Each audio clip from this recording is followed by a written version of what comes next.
में चुनाव सुधारों पर चर्चा के दौरान राहुल गांधी, कांग्रेस नेता और नेता प्रतिपक्ष राहुल गांधी ने कहा था कि अगर केंद्र में कांग्रेस के नेतृत्व वाली सरकार बनती है तो वो उस कानून को बदल देगी जो मुख्य चुनाव आयुक्त और चुनाव आयुक्तों को कानूनी कार्रवाई से छूट प्रदान करता है। राहुल गांधी ने क्या कुछ कहा था, पहले उनकी बाइट सुन लेते हैं, चर्चा आगे बढ़ाएंगे। ये पिछले महीने यानी दिसंबर का महीना और विंटर सेशन चल रहा था, विपक्ष चाह रहा था कि चुनाव सुधार पे और खासकर जो एसआईआर है उस पे चर्चा हो। एसआईआर का नाम न देकर चुनाव सुधार का नाम दिया गया। लोकसभा और राज्यसभा में इस पर चर्चा हुई, बहस हुई और इसी बहस के दौरान राहुल गांधी ने अपने वक्तव्य में साफ साफ जो बातें कही थी, आइए जरा उनकी जुबानी सुन लेते हैं। इंग्लिश में उन्होंने पूरे भाषण को दिया था और उसके बाद आगे इस चर्चा को बढ़ाते हैं। सुनिए जरा राहुल गांधी ने क्या कहा था और आज उस कथन की जरूरत यहां सुनने की क्यों पड़ रही है, बाद में इस पर चर्चा करेंगे। सुनिए जरा। They have not told me why a BJP leader is coming from Uttar Pradesh to vote in Haryana. These are straightforward questions and there is clear proof which I have put in front of the country. Right? But the Election Commission has no answer to these questions. And that is the result of the complete capture of the Election Commission by the people across the aisle. By the way, you're talking about SIR in Bihar. Let me say something about SIR in Bihar. Why is it that after the SIR in Bihar, 1.2 lakh duplicate photos are existing in Bihar, in the voting list? If you've cleaned up the voting list, why are there 1.2 lakh duplicates in Bihar? And we've not just proven this about Haryana. We have proven this in Karnataka, we have proven this in Maharashtra, and I'm absolutely certain this is how you're winning elections in Madhya Pradesh, in Uttar Pradesh, in Bihar, across the country. Now, so what I'm putting on the table is, it is very clear that you've captured the institution. I've shown the mechanism of that capture. I'm also showing you how the Election Commission is doing things that are completely out of line. I'm not getting any answers. Right? So now let us come to how, when we are talking about electoral reform. Electoral reform is very simple. The point is, nobody wants to do it. The government doesn't want to do it. What does electoral reform require? What we've been saying. Number one, give machine-readable voter lists to all political parties 1 month before the election. That's the first step. The second step is take back the law that allows the destruction of CCTVs, CCTV footage. Very simple, not difficult. While you're doing that, also tell us what is the architecture of the EVM. Give us access to the EVM. Yes. Let our experts go and see what is inside the EVM. Yes. Till today, we have not had access to the EVM. We are not shown the architecture of the EVM. We're not physically allowed to go and see an EVM. Give us the architecture. Give us access to the EVM. And finally, please change the law that allows the election commissioner to get away with whatever he wants to do. That's all the electoral reforms you need. And I want to assure the election commissioner that they might be under the impression that this law lets them get away with it. Let me remind them, don't worry, we are going to change the law and we are going to change it retroactively and we are going to come and find you. Right? So this is the situation that the... तो सुन लिया आपने, we are going to change it retroactively. और यहां पर यानी मैं निर्वाचन आयुक्तों यानी चुनाव आयुक्तों से कहना चाहता हूं कि वो सोचते होंगे कि ये कानून उन्हें बचाता है, लेकिन चिंता ना करें, हम सत्ता में आने पर कानून बदलेंगे और वो भी पिछली तारीख से रेट्रोएक्टिवली।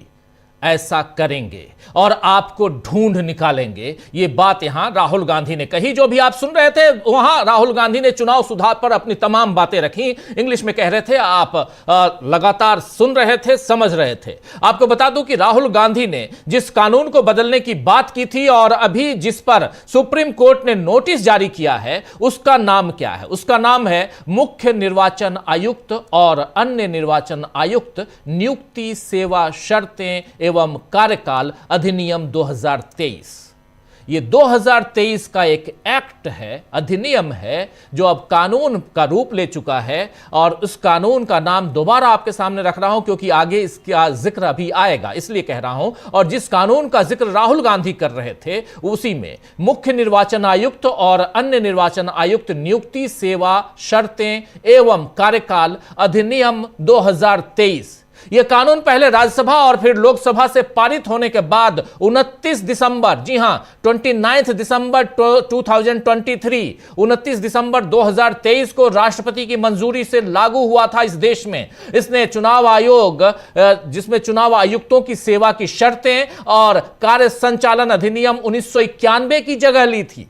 1991 में जो कानून था उस कानून को खत्म कर, हटाकर और यह नया कानून लाया गया। और चुनाव आयुक्तों की सेवा की शर्तें क्या होंगी, उनका कार्य संचालन कैसे होगा, उसकी जगह ली थी। और याद कीजिए, यह वो समय था जब लगभग 150 सांसदों को लोकसभा और राज्यसभा से बाहर कर दिया गया था और इस कानून को पारित किया गया था। इस कानून की धारा 16 में मुख्य निर्वाचन आयुक्त और चुनाव आयुक्तों को कानूनी कार्रवाई से छूट प्रदान की गई है। इसके मुताबिक वर्तमान या पूर्व मुख्य चुनाव आयुक्त या चुनाव आयुक्तों यानी election commission, chief election commissioner जो अभी ज्ञानेश बाबू हैं, ज्ञानेश गुप्ता जी हैं, और चुनाव आयुक्तों यानी इलेक्शन कमिश्नर जो दो उनके आजू बाजू में बैठे रहते हैं, इन दोनों द्वारा अपनी सरकारी कर्तव्यों के निर्वहन के दौरान किए गए किसी भी कार्य या वक्तव्य के लिए किसी भी अदालत में दीवानी या आपराधिक कार्रवाई नहीं की जा सकेगी।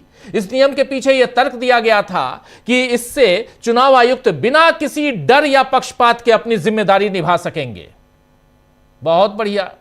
कानून में तो बड़ी बड़ी बातें कही गई हैं दोस्तों, लेकिन जमीनी हकीकत ऐसी नहीं दिख रही है कि चुनाव आयोग निष्पक्ष होकर काम कर पा रहा है, बल्कि चारों तरफ से पक्षपात की खबरें आ रही हैं। एसआईआर में अमर्त्य सेन, भारत रत्न अमर्त्य सेन, नोबेल पुरस्कार विजेता अमर्त्य सेन और पूर्व नौसेना प्रमुख एडमिरल अरुण प्रकाश जैसों को चुनाव आयोग में पेश होने का नोटिस भेजा जा रहा है। आज उधर पश्चिम बंगाल में जादवपुर विश्वविद्यालय, आप जानते हैं, जादवपुर विश्वविद्यालय के कुलपति चिरंजीव भट्टाचार्य को भी ऐसा ही नोटिस चला गया है।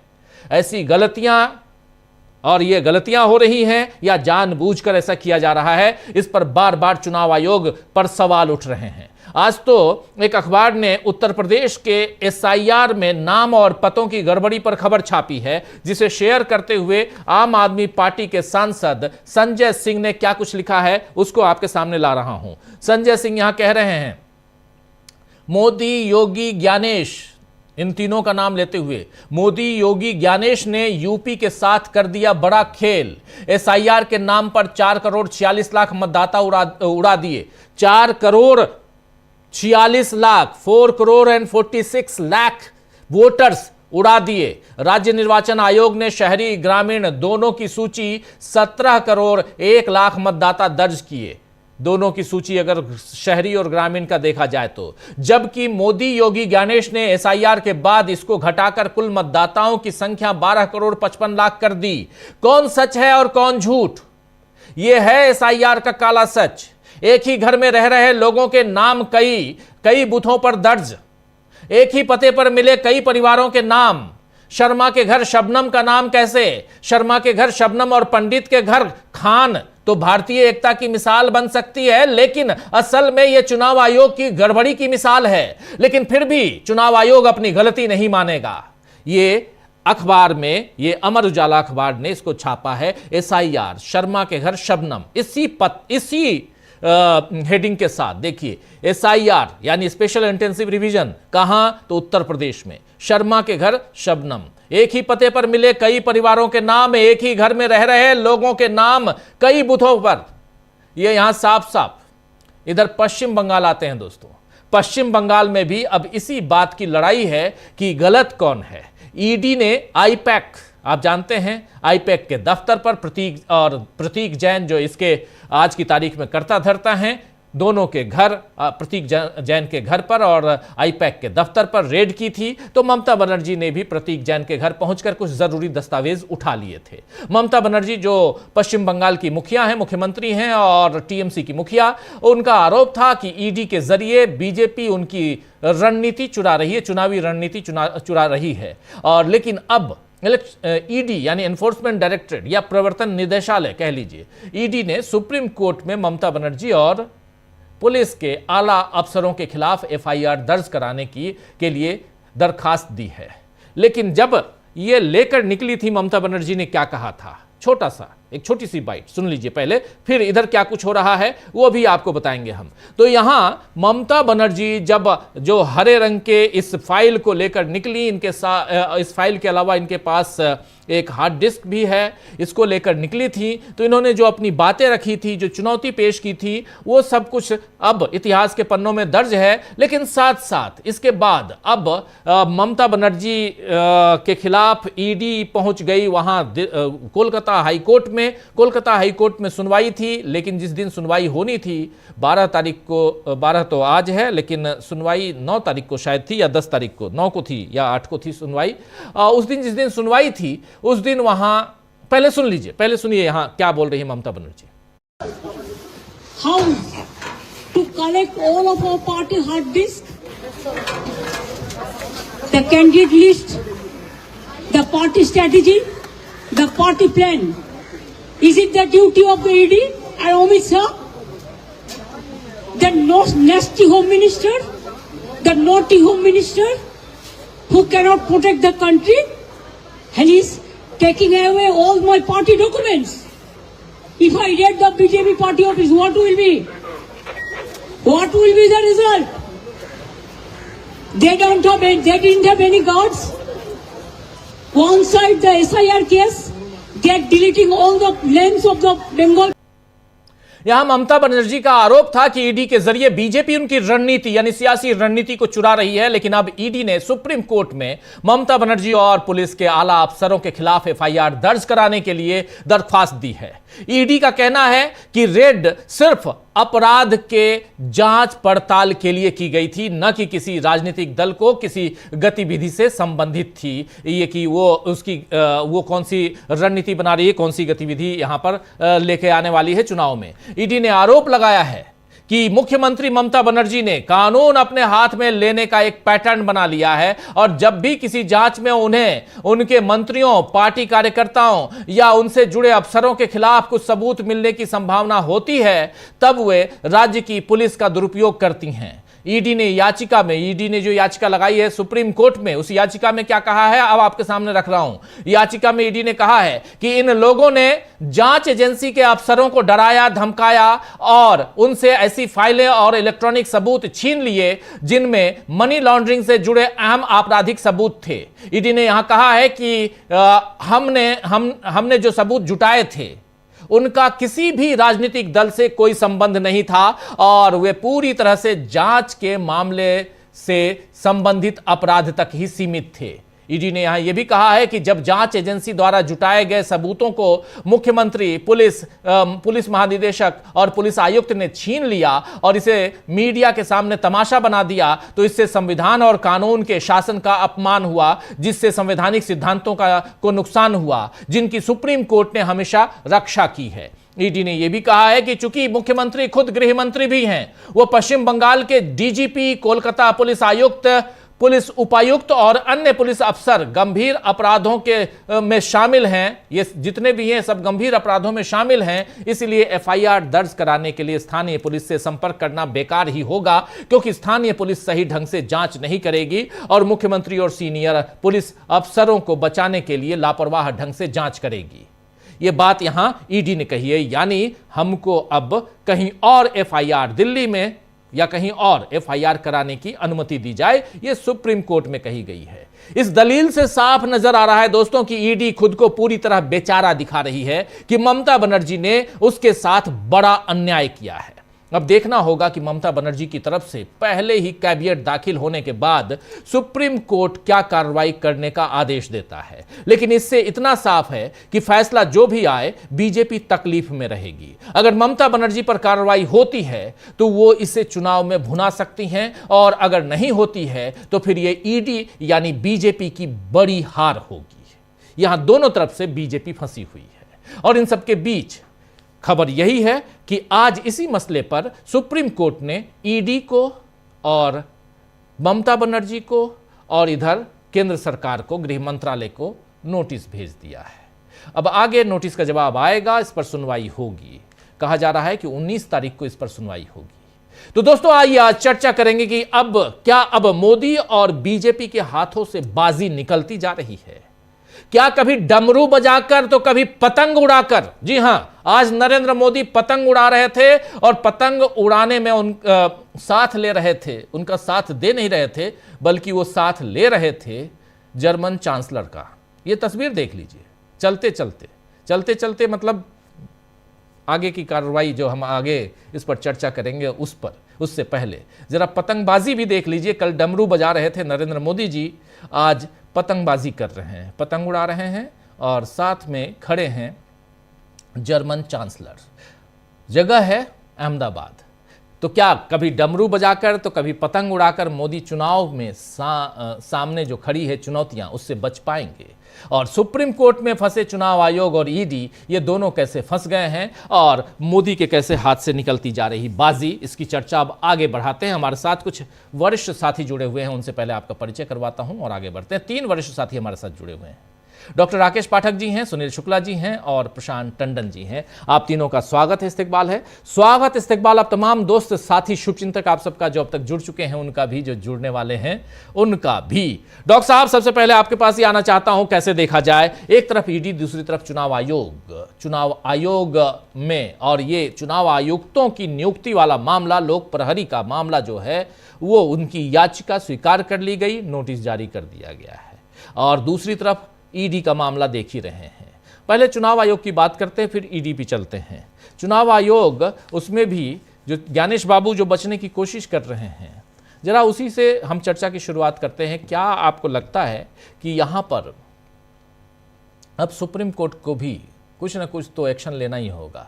ऐसा संभव होगा क्या?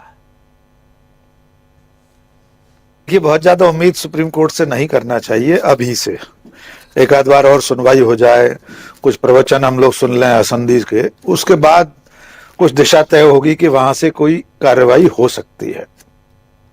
लेकिन ये मसला बहुत गंभीर होता जा रहा है, खास तौर से राहुल गांधी के उस भाषण के बाद जो उन्होंने सदन में दिया, उसे हिंदी में हम लोग कहते हैं भूतलक्षी प्रभाव से किसी कानून का लागू होना। राहुल गांधी अंग्रेजी में बोल रहे थे, हमारे दर्शकों के लिए बता दें, यानी जब भी वो कानून बनेगा लेकिन वो प्रभावी रहेगा पिछली तारीखों से। जी, यानी अगर राजीव कुमार या ज्ञानेश गुप्ता जी ये सोच रहे हों कि भविष्य में कोई नया कानून बनेगा तो उस तारीख के बाद जो पदाधिकारी होंगे, पद पर होंगे लोग, उन पर लागू होगा, ऐसा नहीं है राहुल गांधी के मुताबिक। हम नहीं जानते कि राहुल गांधी कब सत्ता में होंगे, कब ये संविधान संशोधन ला पाएंगे, कब नौमन तेल होगा, कब राधा नाचेगी। लेकिन नेता प्रतिपक्ष की चिंताएं वाजिब हैं। हमारी इस संवैधानिक व्यवस्था में कोई भी व्यक्ति कानून से परे नहीं है। ऐसा कानूनी संरक्षण तो, ऐसी कॉन्स्टिट्यूशनल इम्यूनिटी तो देश के प्रधानमंत्री को भी नहीं मिली हुई है। हमारे देश में प्रधानमंत्रियों के खिलाफ मुकदमे चल चुके हैं, पेशी पर पीवी नरसिंह राव जा चुके हैं। तो चुनाव आयुक्तों में ऐसे कौन से सुरखाब के पर लगे हैं, ये कौन से राम के रचे लोग हैं जिनको मोदी सरकार अपने से भी ज्यादा सुरक्षा देना चाहती है? यानी नरेंद्र मोदी और अमित शाह अपने क्रियाकलापों के लिए आज भी कानून के दायरे में हैं, लेकिन देश का मुख्य चुनाव आयुक्त और उनके सहयोगी आयुक्त किसी भी चुनाव के कानून के दायरे में नहीं है। ऐसा क्या है? इसलिए जब ये मामला सबसे बड़ी अदालत में गया, लोक प्रहरी ने इसके लिए आवाज लगाई है, तो सुप्रीम कोर्ट को जरूर सोचना चाहिए। हमारे देश में इतना जरूर है कि जो जुडिशियल सिक्योरिटी एक्ट है, न्यायिक संरक्षा कानून है, उसमें अदालतों को, न्यायाधीशों को ये अधिकार है, ये संरक्षण है, अधिकार नहीं, क्षमा कीजिए, संरक्षण मिला हुआ है कि अगर हाईकोर्ट का कोई जज किसी मामले में किसी आरोपी को फांसी की सजा दे दे और सुप्रीम कोर्ट में जाकर वो बरी हो जाए, तो इस गलत फैसले के आधार पर न्यायाधीश के खिलाफ कोई कार्रवाई नहीं हो सकती। कानूनन वो उसे सुरक्षा मिली हुई है, इतना समझ में आता है। लेकिन चुनाव आयुक्तों को ये संरक्षण, ये सुरक्षा क्यों मिली हुई है? अब इसमें जब नोटिस जारी हो चुके हैं, उसके बाद सरकार क्या जवाब देती है, चुनाव आयोग क्या कहता है, इसके बाद सामने आएगा कि असल मंशा क्या है। मंशा वही है जो 140 सांसदों को निलंबित करके इस कानून को पारित करते समय थी।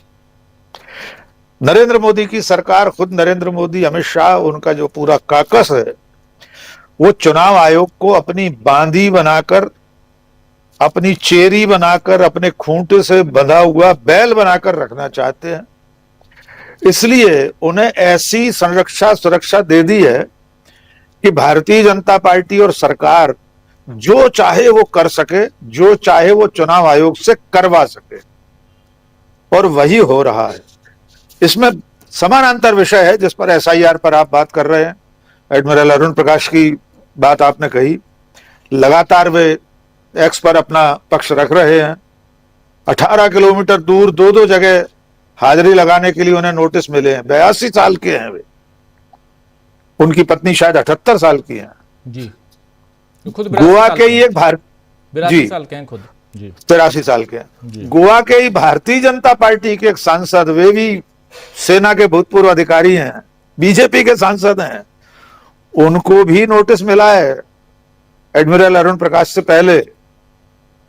तो ये जो घालमेल चल रहा है चुनाव के नाम पर, मतदाता सूचियों के नाम पर, उनके पुनरीक्षण के नाम पर, ये दोनों विषय ऐसे हैं। चुनाव अधिकारों, आयुक्तों को संरक्षा, सुरक्षा, संवैधानिक उनको जो कवच मिला हुआ है, कवच कुंडल जैसे मिले उन्हें, वो और एसआईआर की गड़बड़ियां, इन दोनों पर सुप्रीम कोर्ट को जरूर कुछ ना कुछ जिम्मेदारी के साथ बात करनी चाहिए। सिर्फ ऐसा नहीं होना चाहिए कि व्यासपीठ की तरह भागवत कथा जैसे प्रवचन सुना दें चीफ जस्टिस और उनकी पीठ, और उसके बाद हो कुछ नहीं।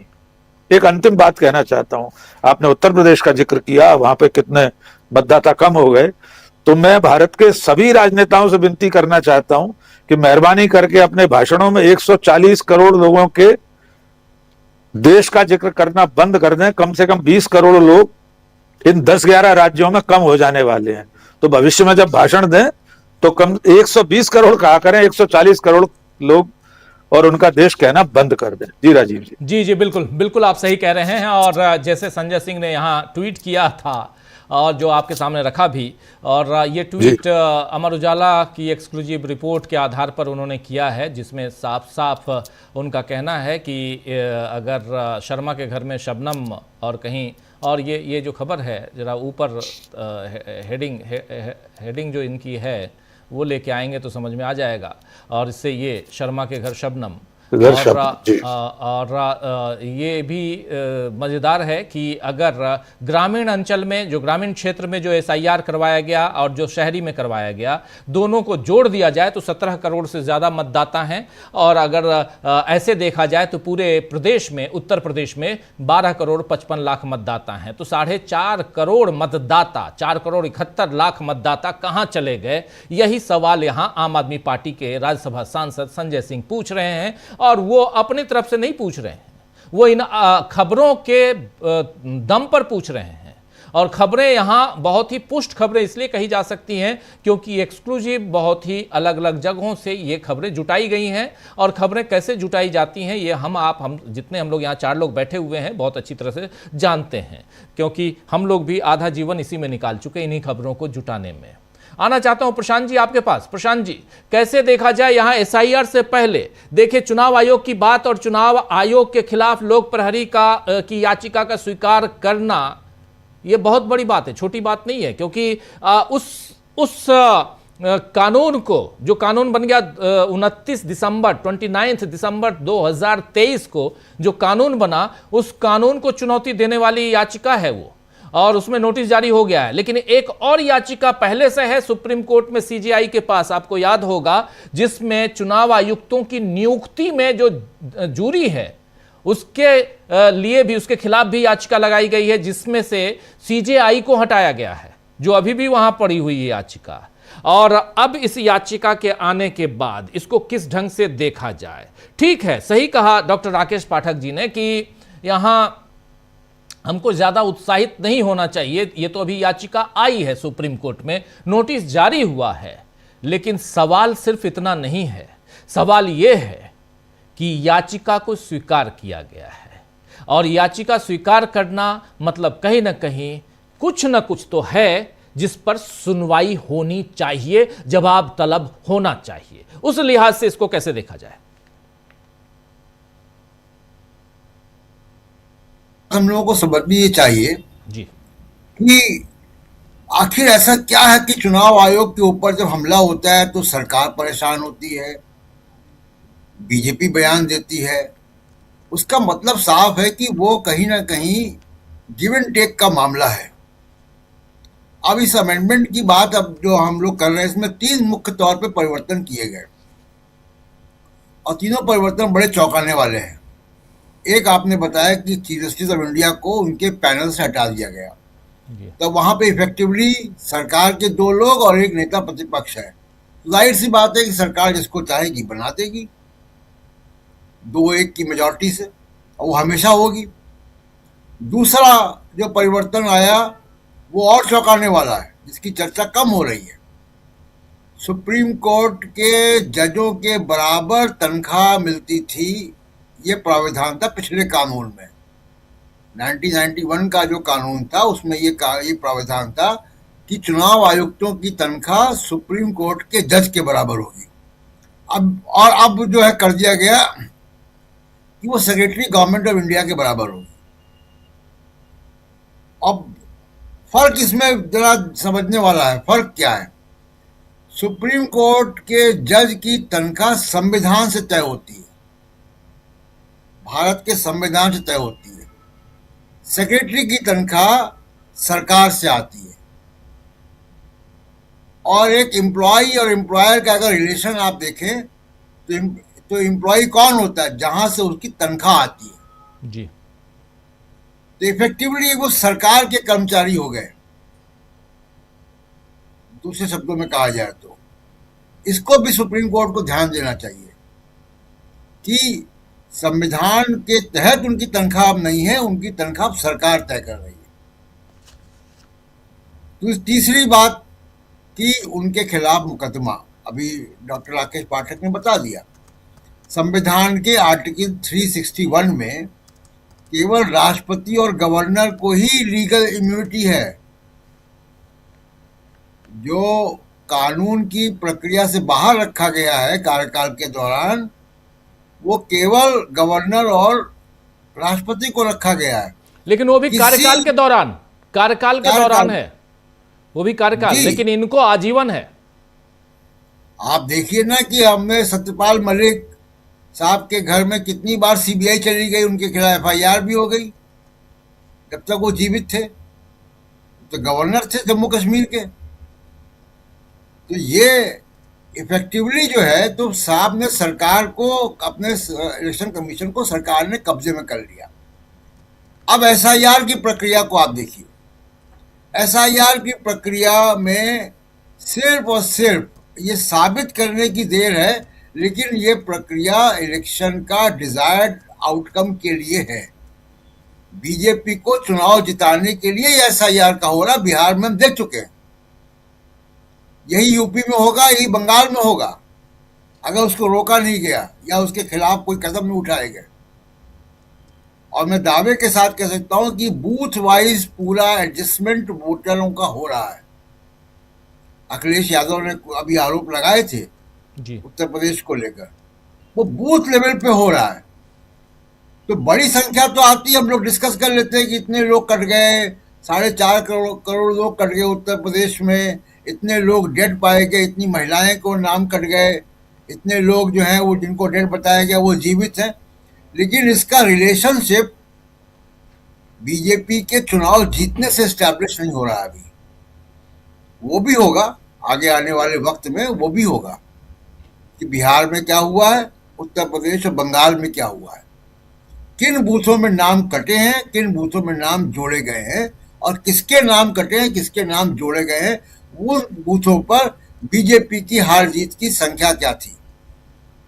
बेसिकली आप जो है वो एक इंश्योरेंस पॉलिसी ले रहे हैं इस चुनाव आयोग के जरिए कि हमको चुनाव में शिकस्त ना खानी पड़े, 5,000 10,000 वोट का मार्जिन हमारे पास रहे। वही बिहार में हुआ। अब इसकी गहन तरीके से जांच होगी तो सामने आ जाएगा। तो इलेक्शन, और तीसरी एक बात देखिए, जब भी ईवीएम खराब पाई जाती है तो उसमें से कमल का फूल ही क्यों निकलता है, कभी साइकिल क्यों नहीं निकलती। कोई भी खराब ईवीएम से खबरें आती बीच बीच में, चुनाव होते हैं कि ईवीएम की टेस्टिंग हुई और टेस्टिंग में जो है वो समाजवादी पार्टी का बटन दबाया गया लेकिन कमल का निकला। कभी ऐसा क्यों नहीं होता कि कमल का बटन दबाया जाए और समाजवादी पार्टी का निकल जाए या कांग्रेस का सिंबल निकल जाए। ऐसा कभी नहीं होता ईवीएम के साथ।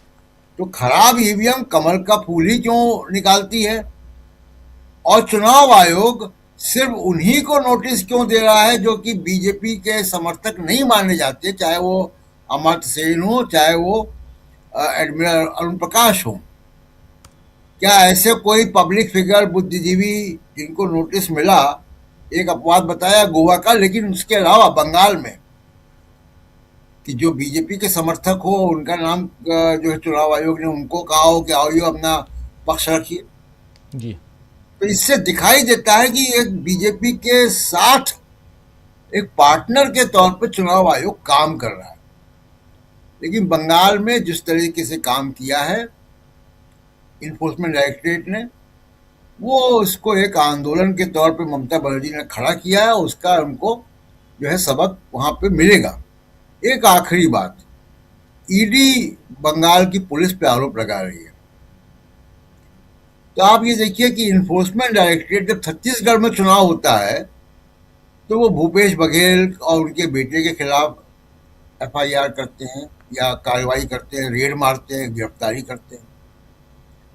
राजस्थान में चुनाव होता है तो वो गहलोत के खिलाफ पुराना कोई मामला उठा लाते हैं, उनके बेटे को के खिलाफ एक्शन होता है। यानी जहां चुनाव होता है वहां आप जाते हैं। कर्नाटक में चुनाव हुआ तो आप डीके शिव कुमार के पास चले गए, बंगाल में चुनाव हुआ तो आप ममता बनर्जी के पॉलिटिकल एडवाइजर उनके दफ्तर में रेड मारने चले गए। ये कैसा संयोग है? ये संयोग नहीं है, ये आप पॉलिटिकल पार्टी के पार्टनर के तौर पे काम कर रहे हैं। अब क्यों छत्तीसगढ़ नहीं जा रहे?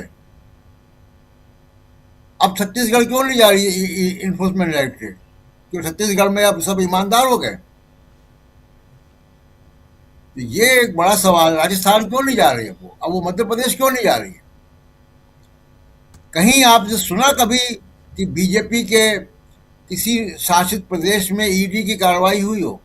तो बीजेपी शासित प्रदेशों के जो लोग हैं, नेता हैं, अफसर हैं, वो राजा हरिश्चंद्र है सब दूध के धुले हुए। वहां कोई करप्शन नहीं, कोई बेईमानी नहीं है, सिर्फ विपक्षी शासित प्रदेशों में ही है। और एक आखिरी बात, ये जो डमरू वाला आप तस्वीर दिखा रहे थे पतंगबाजी की, जरा रिसर्च करें कोई राजीव जी। 2014 से पहले अक्सर हम देखते हैं कि नरेंद्र मोदी कभी तपस्या में लीन हैं, किसी गुफा में बैठे हुए, कभी वो डमरू बजा रहे हैं, कभी किसी मंदिर में चोला पहने हुए हैं, कभी वो राम मंदिर की पूजा पाठ में बैठे हुए हैं। 2014 से पहले कोई तस्वीर नरेंद्र मोदी की किसी मंदिर में जाते हुए, कोई ऐसे डमरू बजाते हुए मंदिर में जाते हुए है? कोई हो तो दिखाएं। नहीं जाते थे वो। तो ये राजनीति है। 2014 के बाद वो धार्मिक हो गए। 2014 से पहले उनको हिंदू धर्म नहीं याद आता था, मंदिर नहीं याद आते थे। तब न सोमनाथ का मंदिर याद आता था, न उनको राम मंदिर याद आता था। याद कीजिए कि 2014 के इलेक्शन कैंपेन में वो अयोध्या भी नहीं गए थे, 2019 में भी नहीं गए थे अयोध्या। जी राजीव जी। जी बिल्कुल बिल्कुल, आप सही कह रहे हैं। ईडी की बात हो रही है। हमारे साथ अमलेंदु जी भी जुड़ गए। अमलेंदु जी, आपका स्वागत है।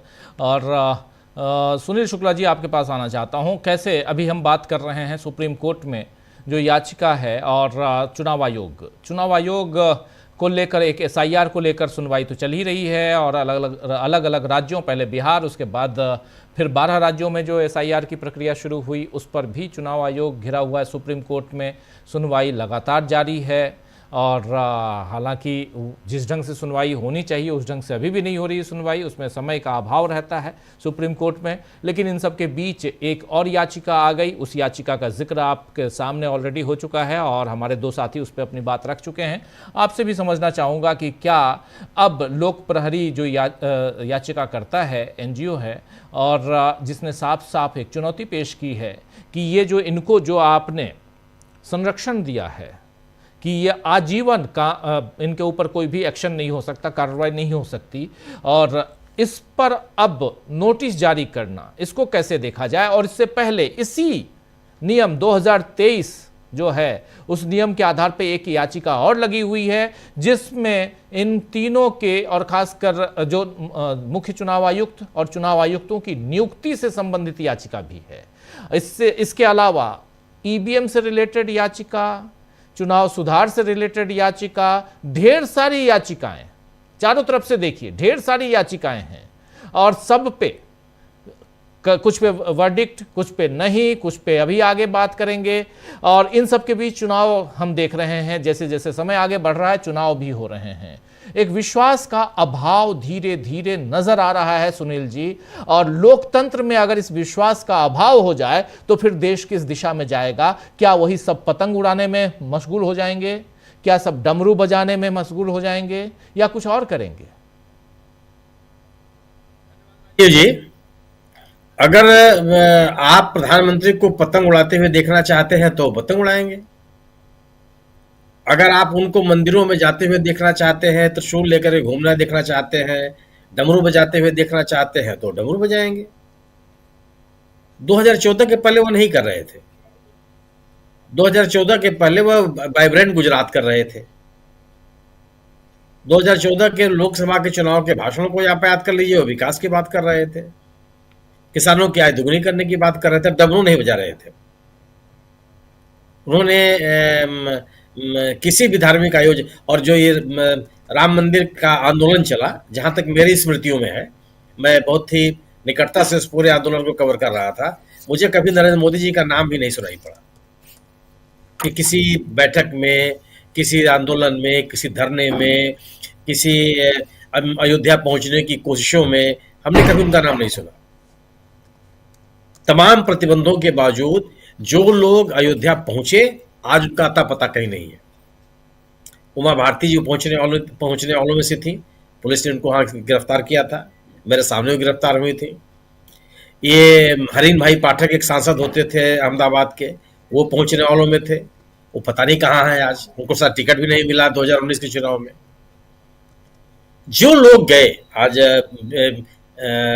अशोक सिंघल साहब पहुंचने वालों में थे, आज दुखद है कि उनका देहांत हो चुका है। बस जितने बड़े नाम आप लीजिए, विनय कटियार का नाम आप याद कर लीजिए, नरेंद्र मोदी जी का नाम मैंने कभी नहीं सुना। आप में से किसी ने सुना हो तो मैं नहीं कर सकता। मैं पूरे आंदोलन को बहुत निकटता से देख रहा था।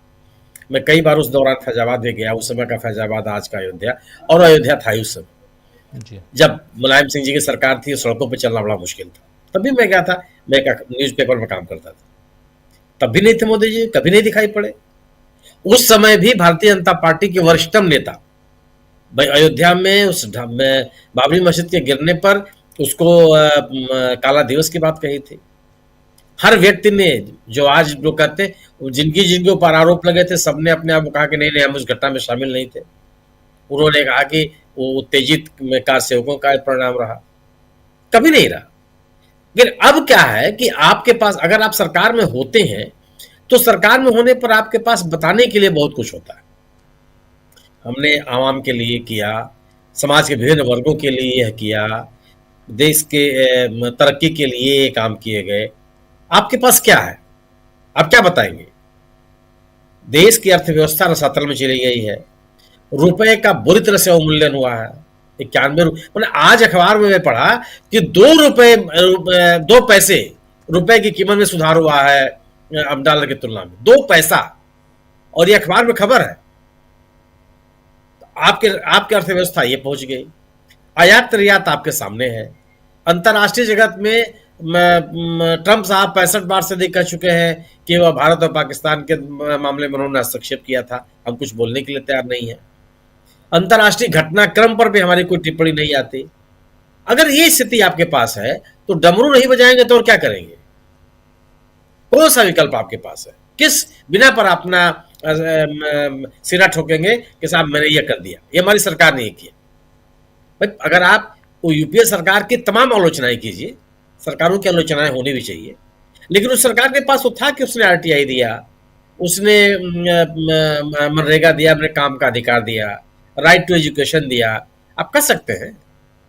तमाम जो आर्थिक उदारीकरण के बाद से ढेर सारे ऐसे कदम उठाए गए जिससे भारत की तरक्की हुई। शिक्षा के क्षेत्र में ढेर सारे काम किए गए, तमाम चीजें हैं। और वो जो जब 2010-14 का चुनाव हो रहा था तो सरकारें कह भी रही थी कि हमने ये किया, हमको ये करना है। लेकिन अब आपके पास, सरकार के पास है कि अब उनको ये लगने लगा कि मंदिर में डमरू बजा के और अयोध्या के राम मंदिर में ध्वजारोहण करके आप अपने लोगों को प्रभावित करते रहेंगे। तो वो ये काम कर रहे हैं। उनके अपने लोग जो उस सरकार के समर्थक हैं या मोदी जी के प्रशंसक हैं, वो क्या चाहते हैं? वो चाह रहे हैं कि देश तरक्की करे, एक वैज्ञानिक सोच देश में डेवलप हो। शिक्षा की स्थिति क्या होगी? आज मैं कहीं रिपोर्ट पढ़ रहा था कि दुनिया के 200 विश्वविद्यालयों में भी भारत का नाम कहीं नहीं है। शिक्षण संस्थाओं की स्थिति आपने क्या कर दी? आपको लगता है कि हनुमान जी और गणेश जी ये सबसे परे लोग थे जो अंतरिक्ष में गए, और चाहे विज्ञान और मेडिकल के क्षेत्र में उन्होंने बहुत बड़े बड़े काम कर दिए। आप मैथोलॉजिकल जो आप हमारे पात्र हैं उनके माध्यम से आप अपनी बात कहना चाहते हैं, क्या होगा? तो डमरू ही बजेगा। डमरू बजेगा, जिसको अच्छा लग रहा है सुनेगा, और बाकी जिनको लगेगा तो कर्कश आवाज लगेगी कि आखिर हम कहाँ पहुंच गए हैं, जी कहाँ जाएंगे, देश कहाँ जा रहा है। सुप्रीम कोर्ट का जो मेरा अपना मानना यह है कि सुप्रीम कोर्ट में अधिकांश मामले अपनी पहली सुनवाई में ही रद्द हो जाते हैं। पहली सुनवाई में, पहली 2 मिनट की सुनवाई हुई, न्यायालय निर्णय कर देता है, वो खारिज किया कि हटिए यहां से, आप सुनने लायक नहीं। लेकिन अगर वो सुनवाई के लिए तैयार हो जाए और नोटिस जारी कर दे तो मेरी अपनी समझ है कि यह उत्साहवर्धक स्थिति है, यह स्वागत योग्य कदम। यह सामान्य बात नहीं होती। अगर 100 मुकदमे में, मतलब अगर 100 मुकदमे दाखिल होते हैं तो मेरी अपनी समझ है कि 95 मुकदमे एकदम पहले इनिशियल स्टेज पे ही खारिज हो जाते हैं, क्योंकि सर्वोच्च न्यायालय विभिन्न महत्वपूर्ण मुद्दों की सुनवाई के लिए है, सामान्य बातों में सुनवाई नहीं करता। ऐसे में इस कानून को लेकर के जो निर्वाचन आयुक्तों को इम्यूनिटी दी गई है अपनी नौकरी के दौरान भी, उसके बाद भी, उस पर नोटिस जारी करना मैं मानता हूं कि यह स्वागत योग्य है और ये उत्साहवर्धक भी है। सुनवाई के दौरान मुख्य न्यायाधीश ने भी कहा कि इतनी इम्यूनिटी तो किसी को नहीं मिली है देश में, इनको क्या जरूरत है। और सुनवाई के समय में निर्वाचन आयोग या सरकार की ओर से भी कोई ऐसे बहुत मजबूत तर्क नहीं दिए जा सके। एक सामान्य कानून के जानकार होने या सामान्य विद्यार्थी होने के होते हुए भी आप इस इम्यूनिटी का कोई तर्क नहीं बता सकते, क्यों इस तरह की इम्यूनिटी दी जाए और किसी को क्यों दी जाए। कोई भी व्यक्ति आलोचना से परे कैसे हो सकता है? कोई भी व्यक्ति अपने कामों के लिए अकाउंटेबल क्यों नहीं हो सकता? क्यों उसको हर चीज से मुक्त कर दिया जाए? और ऐसी व्यवस्था से क्यों नहीं यह संदेश जाएगा कि सरकार निर्वाचन आयोग को अपनी मुट्ठी में रखना चाहती है अपने राजनीतिक हितों के लिए। और यह धारणा इसलिए भी बनती है कि जिस तरह का कॉलेजियम आपने बनाया निर्वाचन आयुक्तों की नियुक्ति के लिए, तो निर्वाचन आयुक्तों की नियुक्ति का कॉलेजियम जिस तरीके से बनाया गया सब पूरी तरह सरकार के नियंत्रण में, उसके बाद उनके कामकाज को लेकर के उनको पूरी तरह से अधिकार संपन्न बना देने की कोशिश, यह संदेह पैदा करता है। और अगर इन सभी चीजों से सर्वोच्च न्यायालय आंख मूंद ले, बात दिगर है, लेकिन मुझे लगता है कि कोई भी कानून का जानकार इससे आंख नहीं बंद कर सकता। ठीक है, आप कह सकते हैं कि कोलिजियम सरकार बनाने का अधिकार सरकार को है और सरकार ने अपने अधिकारों का प्रयोग किया। जिन लोगों को उसने रखा, ये एक एकेडमिक बहस हो सकती है, लेकिन जिन लोगों को आपने कोलिजियम में रखा और जो अपेक्षा की जाती है निर्वाचन आयोग को लेकर के वो पारदर्शी होगा, वह सरकार के नियंत्रण से मुक्त होगा। जब सर्वोच्च न्यायालय के मुख्य न्यायाधीश को रखा गया था और चंद्रचूड़ साहब ने मुख्य न्यायाधीश को आदेश दिया था, उसमें कहा गया था कि एक ऐसा, और हमारे संविधान की मंशा भी यही है कि निर्वाचन आयोग पूरी तरह से सरकार से मुक्त हो, सरकार के नियंत्रण से मुक्त हो, एक ऐसा निर्वाचन आयोग हो जो सरकार के खिलाफ भी एक स्टैंड ले सके। ये मंशा रही है। उस मंशा से तो अभी तक अलग नहीं हुआ गया ना, सर्वोच्च न्यायालय भी उससे अलग नहीं हुआ है। ठीक है, तब ये इसलिए मेरा मानना है कि ये नोटिस जारी किया जाना एक सुखद संकेत, और मुझे लगता है कि इसके बेहतर परिणाम आने चाहिए। ये जरूर है कि सर्वोच्च न्यायालय से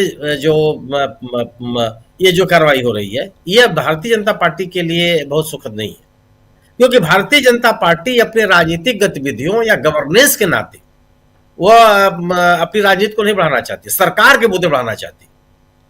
सरकार के नियंत्रण में चीजें रहे, सरकार के नियंत्रण में संवैधानिक संस्थाएं रहे और उसके राजनीतिक लाभ सहते रहे।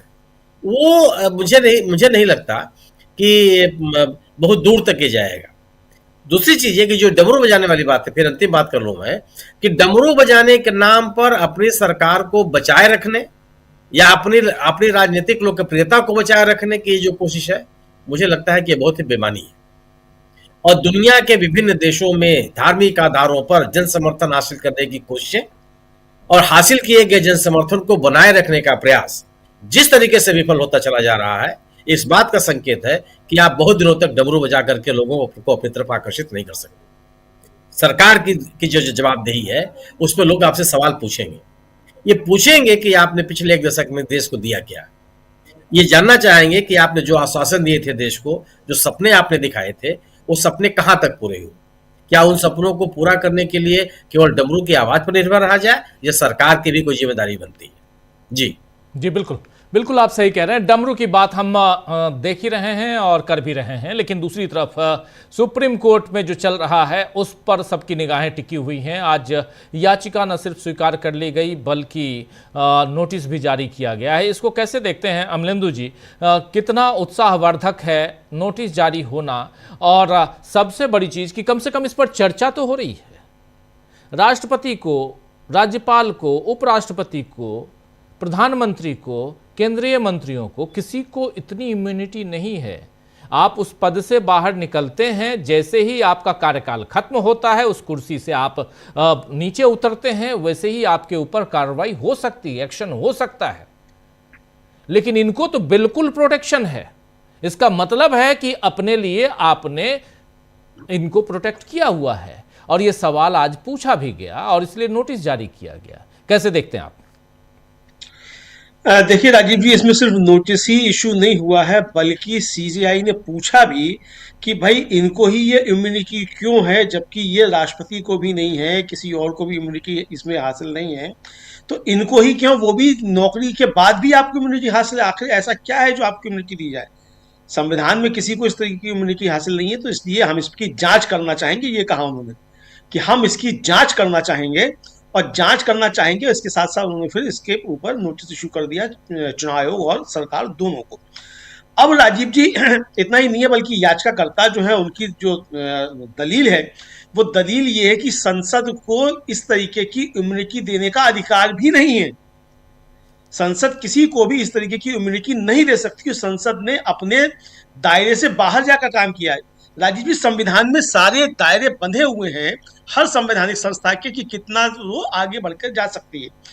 और जिस समय ये इम्यूनिटी दी गई, ये कानून पास हुआ राजीव जी, आपको याद होगा कि उस समय पूरा विपक्ष जो था वो बाहर कर दिया गया था, हाँ तब जाके ये पास हुआ था। जी, तो पूरा विपक्ष जब बाहर कर दिया गया, तो आप कल को पूरा विपक्ष बाहर करके आप ये भी प्रस्ताव पारित कर देंगे कि अब भारत में कभी चुनाव नहीं होगा, चूंकि आप सरकार में बैठे हुए हैं, संसद में आपने विपक्ष बाहर कर दिया और आपने प्रस्ताव पारित कर दिया, अब चुनाव नहीं होगा। तो क्या वो मान लिया जाएगा? क्या सुप्रीम कोर्ट तब भी खामोश बैठा रहेगा और कह देगा कि संसद ने पास कर दिया कि अब चुनाव नहीं होगा तो चुनाव नहीं होंगे? तो ये राजीव जी, देश को जिस रास्ते पर ले जाने की कोशिश की जा रही है, उस पर थोड़े सा जो है सुप्रीम कोर्ट चौकन्ना हुआ है कि भाई इस तरीके की चीजें कैसे हो सकती हैं। मुझको लगता है, हालांकि सुप्रीम कोर्ट पर भी कोई ज्यादा राजीव जी भरोसा करने की मुझे लगता है कि वो नहीं करना चाहिए कि सुप्रीम कोर्ट क्या करेगा। हम लोग देख रहे हैं कि SIR पर 6 महीना हो गया, बहस चली रही है। अभी तक यही तय नहीं हो पाया कि भाई SIR कराने का अधिकार जो है चुनाव आयोग को है भी कि नहीं है संवैधानिक तौर पर, और संविधान का उल्लंघन चुनाव आयोग कर रहा है कि नहीं कर रहा है, यही अभी तक तय नहीं हो पाया। और SIR कराकर बिहार में चुनाव भी हो गया, सरकार भी बन गई।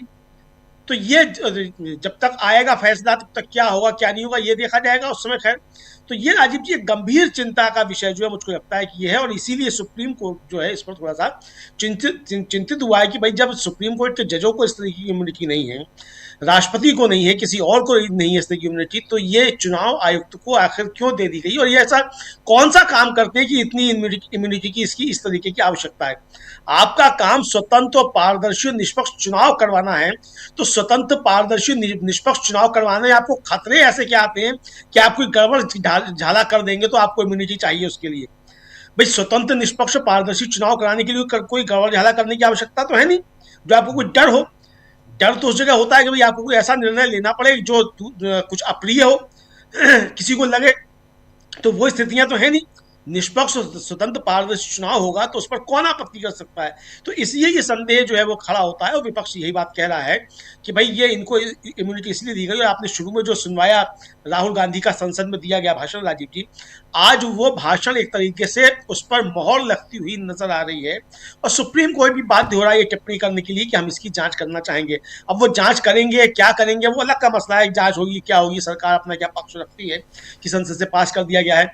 और आपको राजीव जी याद होगा कि जस्टिस रमन्ना जिस समय CJI थे, उन्होंने एक बड़ी सख्त टिप्पणी की थी। उन्होंने कहा था कि संसद में 2-2 मिनट की बहस में ही जो है वो विधेयक पास हो जा रहा है, और अगर चर्चा नहीं होगी और बिना चर्चा के पास होंगे तो ये लोकतंत्र के लिए ठीक नहीं होगा।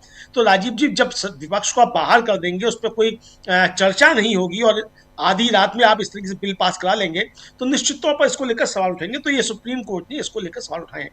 अब मोदी जी, राजीव जी जो लेकर घूम रहे हैं डमरू, तो हम लोगों के बचपन में राजीव जी, और आप लोगों ने भी देखा होगा कि गली मोहल्ले में आते थे, वो मदारी आया करते थे, भालू नचाते हुए, बंदर नचाते हुए, वो इसी तरीके से डमरू बजाते हुए आते थे, और फिर बजाते बजाते बताते थे कि बहुत कुछ निकालने वाले हैं पिटारे से, और क्या सांप काटे की दवा देंगे, इस तरह की बातें सब करते थे, और आखिर में 10-10 रुपया जेब से झाड़ के गायब हो जाते थे।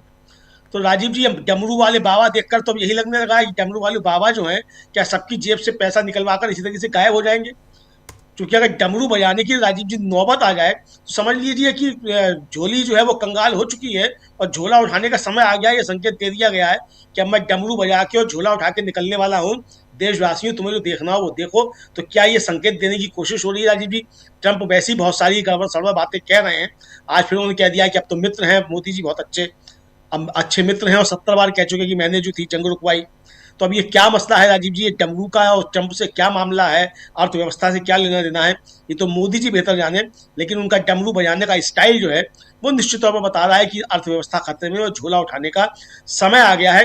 बाकी राजीव जी, राम मंदिर आंदोलन के दौरान मोदी जी जो थे वो केवल अडवाणी जी के सारथी बने थे, उनका जो ट्रक था वो चला रहे थे। इसके अलावा उनका हमने तो नहीं सुना कि किसी आंदोलन में रहे हों।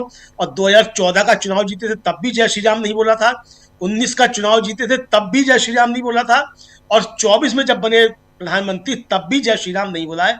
तीनों बार जय श्री राम नहीं बोला है।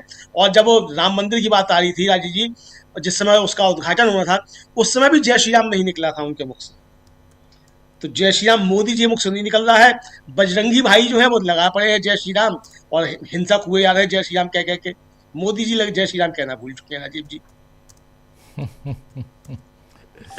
चलिए, मोदी जी जो भी करें, डमरू बजा रहे हैं, पतंगबाजी कर रहे हैं, अपने इंटरेस्ट के लिए आप अपने मनपसंद काम आप करिए, बहुत अच्छी बात है। लेकिन इतना ज़रूर है कि आप प्रधानमंत्री हैं और प्रधानमंत्री के कर्तव्यों का निर्वहन कीजिए, ये ज़्यादा ज़रूरी है।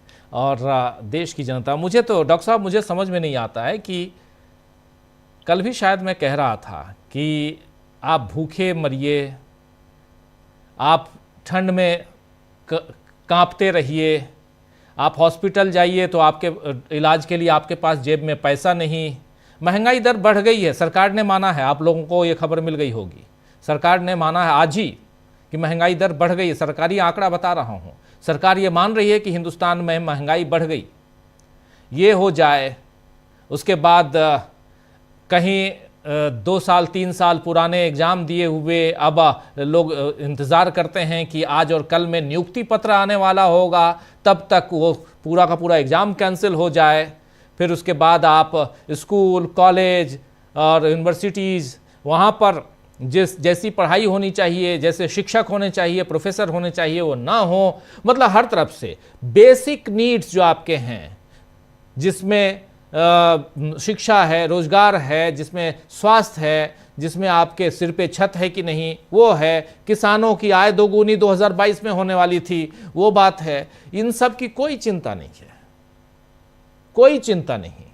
हमने नरेंद्र मोदी को प्रधानमंत्री बना दिया है, वो अब डमरू बजाएं या झुनझुना बजाएं, पतंग उड़ाएं या कुछ और करें। इसरो ने आज प्रक्षेपण किया और वो फेल हो गया, आप लोगों को ये खबर भी मिल गई होगी। एक साथ 14 सैटेलाइट्स करने वाले थे लेकिन फेल हो गए। कितने करोड़, हजारों करोड़ रुपए का नुकसान हुआ, लेकिन इन सब की कोई चिंता नहीं है। हमारे नरेंद्र मोदी जी डमरू बजा रहे हैं और हम देखकर प्रसन्न हैं। मुझे ये इस बात की मतलब कई बार मैं सोचता हूँ बैठ के आराम से स्थिर होकर डॉक्टर साहब कि आखिर हमारे देश की आवाम को हो क्या गया है। किसी तरह का कोई, इससे अच्छा तो पाकिस्तान, चाइना, नेपाल, भूटान और हमारे पड़ोसी हैं जहाँ की जनता कम से कम जागकर अपनी बात, अपनी डिमांड रखती है। यहाँ तो कुछ है ही नहीं, कोई डिमांड लेके आता है तो उसको आप 4 बातें सुनाने लगते हैं। खैर, ये मैं अपनी तरफ से कह रहा था, जो देखकर बड़ी मतलब चिंता होती है कि हमारा देश किस दिशा में जा चुका है, कितनी अंधभक्ति में चूर हो चुका है। लेकिन दूसरी तरफ जरा ईडी के मसले पे आऊंगा, और इससे पहले जब हम ये बात कर रहे थे तो इसमें एक हवाला दिया गया है 1951 का एक केस, उसके जजमेंट का हवाला दिया गया है इस मसले पे। जो लोक प्रहरी ने जो याचिका लगाई है उसमें 1951 एस कृष्णन वर्सेस मद्रास राज्य 1951, और उसका हवाला देते हुए कि यहां साफ साफ जिसके बारे में अभी सुनील शुक्ला जी भी कह रहे थे, उसका हवाला बस जानकारी के लिए। और हां, सीजेआई ने कहा कि इतना ज्यादा इम्यूनिटी, इतना ज्यादा प्रोटेक्शन क्यों, यह सवाल पूछा गया है, सवाल उठाया गया, इसलिए नोटिस भी दिया गया है। तो एक उम्मीद जगती है। लेकिन दूसरी तरफ ईडी जो गिड़गिड़ा रहा है वहां पर सुप्रीम कोर्ट में, ममता बनर्जी हमको वहां टिकने नहीं देंगी, चूंकि होम मिनिस्ट्री ममता बनर्जी के पास है तो वहां का डीजीपी, वहां के एसपी, वहां के आयुक्त, जितने जो भी है, पुलिस का पूरा महकमा उनके साथ है, हम उनके खिलाफ एफआईआर नहीं करा सकते हैं, इसलिए हमको, यानी अब ईडी भी प्रोटेक्शन के लिए गई है। सीधे माना जाए ये प्रोटेक्शन है। इसको कैसे देखा जाए? जांच एजेंसी क्या यहां पर एक्सपोज नहीं होती हुई दिखाई दे रही है? पहला ऐसा राज्य है जहां के मुख्यमंत्री ने सीधे दबोच लिया है, यह ना माना जाए। फैसला क्या आएगा इस पर अभी पता नहीं, मैं ये आखिरी लाइन जोड़ रहा हूं, फैसला क्या आएगा सुप्रीम कोर्ट से, क्या निर्देश आता है, डोंट नो। लेकिन आज की तारीख में जांच एजेंसी गिड़गिड़ाती हुई नजर आ रही है, और 14 तारीख को हाईकोर्ट में सुनवाई है। उधर हमारे साथियों की बातों में 1-2 बातें जोड़ देता हूं। प्रशांत जी ने बहुत अच्छा सवाल उठाया, हम लोग भी पहले उठाते ही रहे सब लोग, कि ईवीएम गलती से भी कभी दूसरे के चुनाव चिन्ह पर क्यों नहीं रजिस्टर होती। जब भी गलती होती है इसका प्रशांत जी एक बहुत शानदार नजारा देखने को मिला था मध्य प्रदेश में भिंड जिले में अटेर विधानसभा क्षेत्र में। केंद्रीय चुनाव आयोग की तरफ से जो पर्यवेक्षक मोहतरमा आई हुई थी, उन्होंने अपने सामने डेमो कराया, पर बाकायदा वो वोट बीजेपी के नाम गया। तो ये गलती सचमुच मशीन कैसे करती है, ये भी अपने आप में रहस्य है।